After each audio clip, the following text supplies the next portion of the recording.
Part 2. The next thing I'd like to talk about is this medallion. The medallion is the big centerpiece of this game here, and what the devs were hoping would make this game stand out from other shooters. Spoiler alert, it didn't help. The medallion has an official name, but like the characters and everything else, I can't really remember what it's called, so I'm gonna call it what it is. The gimmick medallion. You use it for everything here, from helping you out in combat, finding weak spots on enemies, secrets, and progressing through the game. It's admittedly kinda cool. When you use it, you are taken into a pseudo-otherworldly dimension where mysterious creatures float around.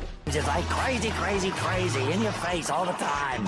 Early on, you're given a pretty extensive and annoying tutorial on how to use it. Normally, I would be okay with this, as lots of games start off with tutorials. But when you do need to use it for specific parts in the game will just tell you to use it, kind of robbing you of those aha moments that I love in games so much. Later in the game, the enemies will start placing inhibitors down that prevent you from using it in combat. Every now and then, they're hidden kind of well or require some kind of critical thinking on how to destroy them, but most of the time they're just placed in pretty obvious spots. Like I said though, this medallion is just kind of a stupid gimmick and doesn't add much to the game. As for the combat itself, right off the bat I have to make this complaint. The game uses regenerating health. I've never liked regenerating health, and I never will. I know using health kits isn't realistic, but neither is waiting 5 seconds for all your wounds to magically disappear. Hell, they could have at least used the medallion as an excuse for the regenerating health. But do they? No. As for the medallion, it has 3 powers you can use in combat.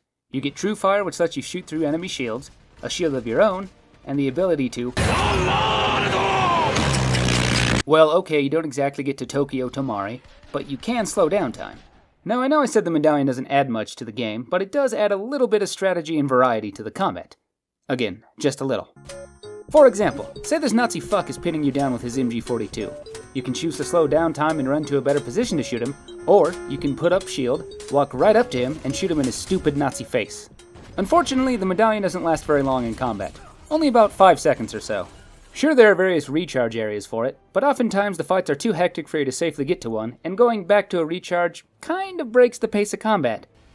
Which kinda makes the whole regenerating health thing feel unnecessary since you're already going back to recharge your medallion. Why not just let us go back and find health kits? Damn it, just let me have my med kits! But yeah, as I was saying, the fights are insanely hectic at times. The game throws a lot of enemies at you, and they're all insanely accurate. It's like every enemy is the chain gun guy from Doom. Also, they lob a lot of grenades at you. I'm sorry, did I say a lot? I meant a shit ton. You will see a grenade thrown at you every single fight. Sure, you can throw them back, but it just gets annoying really quickly. Hell, they'll throw grenades at you when you're in the same fucking room as they are. Now, the combat isn't all that bad. The enemies are satisfying to shoot, reacting to your shots in multiple ways. They fall down when running, their heads get blown off, arms get blown off, they grab their throats when you stab them, scream when they get lit on fire. Holy shit, this game's kinda violent. Of course, it has my favorite video game trope, exploding barrels. It also has my second favorite video game trope, set-piece traps.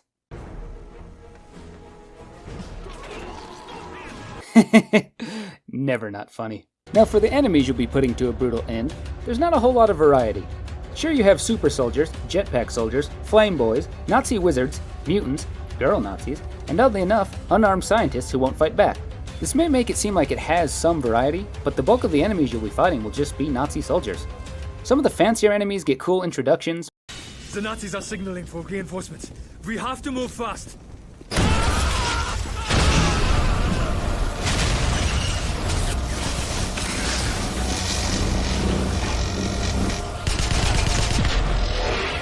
But others will just kinda show up. The Nazi chicks, for example, just showed up randomly in a hub fight without any fanfare.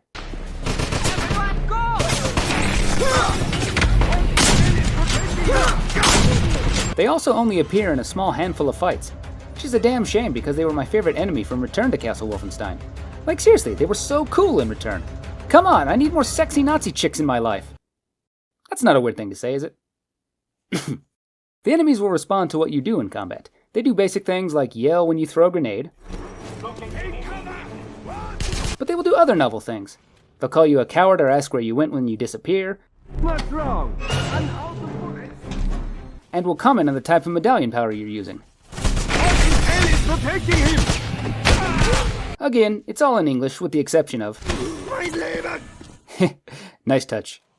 The enemies can also be kind of buggy. Some just stand there and let you shoot them, while others will be looking in the exact opposite direction of where you are. Not a whole lot to say about the enemies, as there just aren't that many enemies to shoot. There is, however, some variety to the bosses in this game.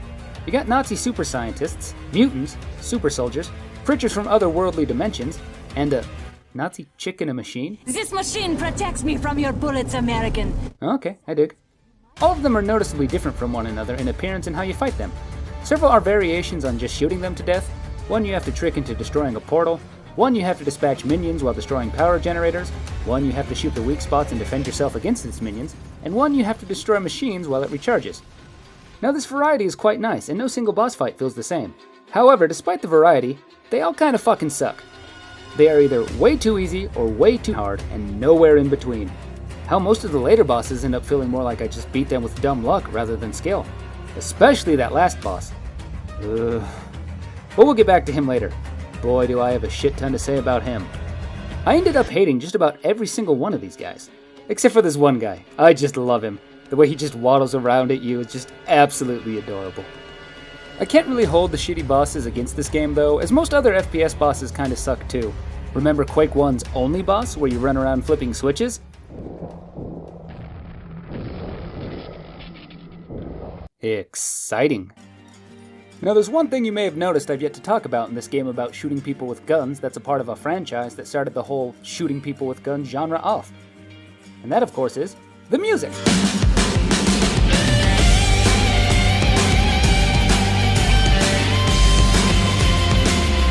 Well, the main reason is because the soundtrack really isn't anything special.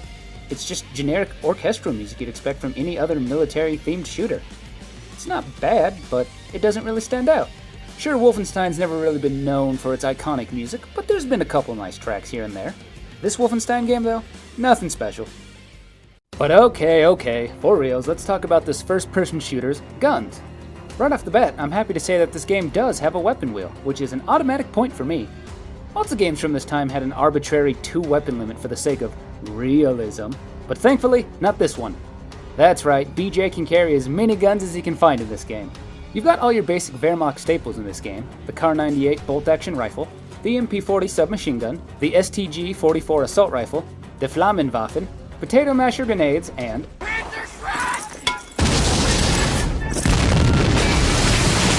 my favorite of these would have to be the Kar-98K.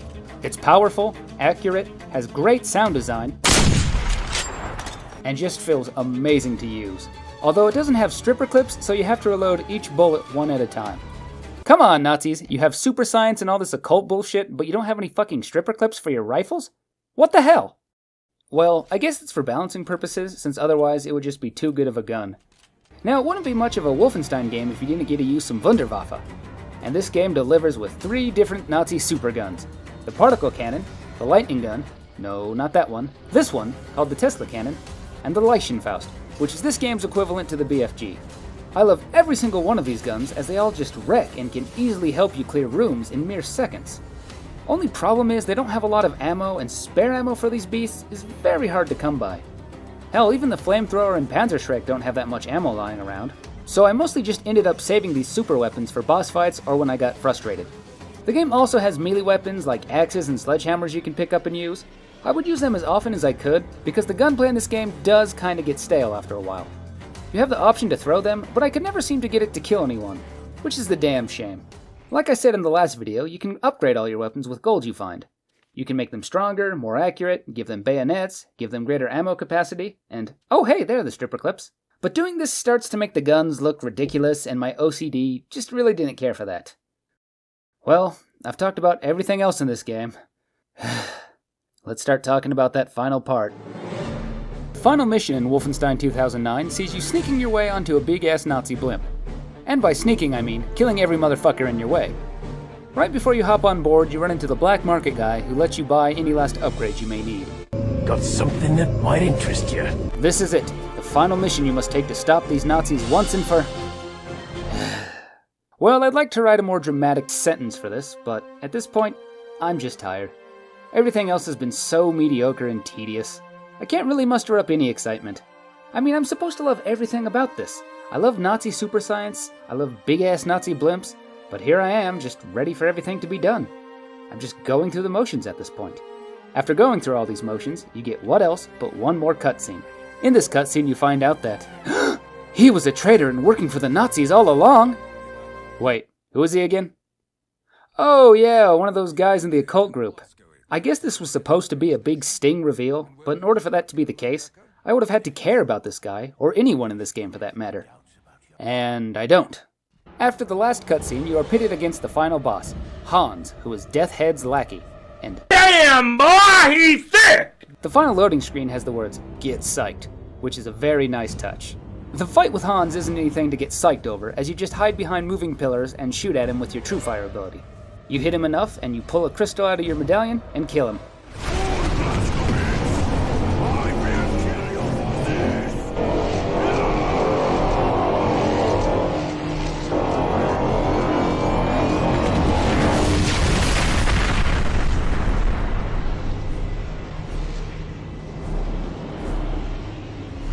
That was kind of anticlimactic, but whatever.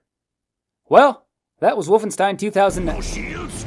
Then I don't need one since I can alter time itself. Oh wait, we're not done here. Okay, he's got a second phase.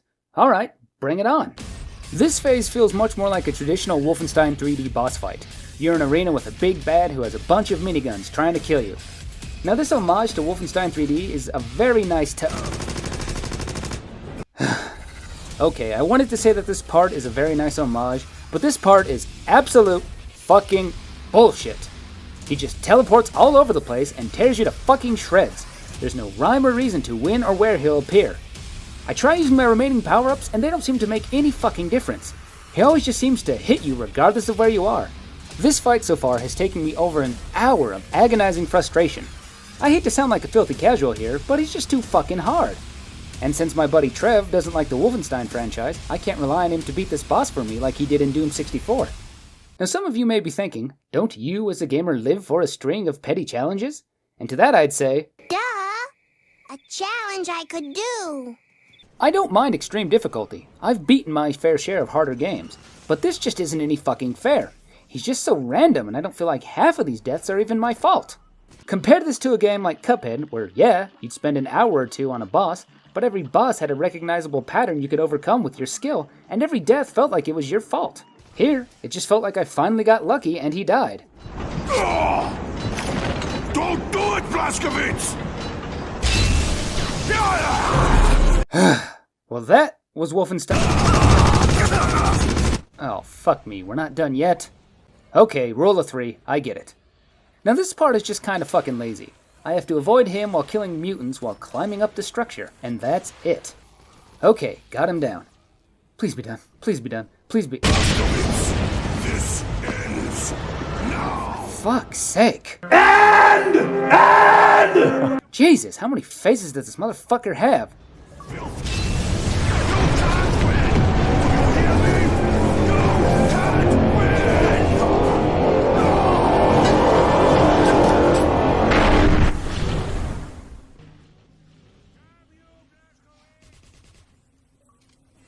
Was that it? Are we done? Nerd rage. What an appropriately named achievement. Okay, thank God we're done.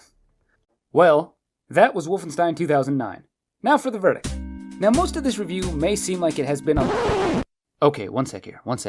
I just want to point out that I made it all the way through this entire review without making fun of BJ's name even once. That kind of maturity is very hard for a man-child like me to maintain. That being said... BJ. Okay, verdict time. Now most of this review may seem like it has been on the negative side, and that's because, well, it has. This game kinda fucking sucks. Don't get me wrong, it's not the worst game ever made, by any means. It's competently made, the gunplay is adequate, there are a few glitches, and nothing feels broken. Starting out, I had quite a bit of fun.